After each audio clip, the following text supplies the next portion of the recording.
ஒரு பஸ்ஸோட driver road close ஆகிருக்குதுன்னு அடையாளம் தெரியாத ஒரு டனல் உள்ள நுழையாரு. ஆனா ரொம்ப நேரம் ஆகியும் அந்த டனல் முடியாம போய்கிட்டே இருக்கு.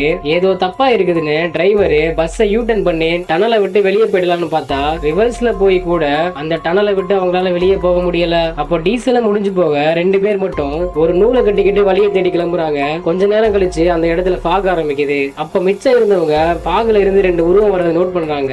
அதுக்கப்புறம் தான் தெரியுது வழியை தேடி கிளம்புனவங்க திரும்பவும் அதே இடத்துக்கு வந்துடுறாங்க.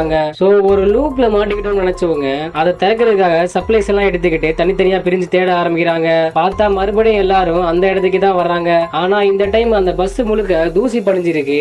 அதே நேரத்துல அவங்க சேர்த்து வச்ச சாப்பாடு கெட்டு போயிருக்கு. அப்பதான் தெரியுது அவங்களுக்கு அந்த டனல் உள்ள டைம் ரொம்ப ஸ்பீடா போகுதுன்னு. ஒரு கட்டத்துல யாரோ வேணும்னே வச்சது மாதிரி ஒரு மேப் அவங்களுக்கு கிடைக்க அதை ஃபாலோ பண்ணி போக ஆரம்பிக்கிறாங்க. போக போக மிச்சம் இருந்த சாப்பாட்டுக்காக இவங்களுக்குள்ளே அடிச்சுக்கிட்டு ஒவ்வொருத்தரா சாக ஆரம்பிக்கிறாங்க. ஆனா கடைசியில தான் தெரியும் இது எல்லாமே ஒரு கிரிமினல் மைண்டுக்குள்ளதான் நடந்துகிட்டு இருக்கும். அங்க இருக்கிற எல்லாருமே அவனுக்குள்ள இருக்கிற வேற வேற கேரக்டர்ஸ் தான்.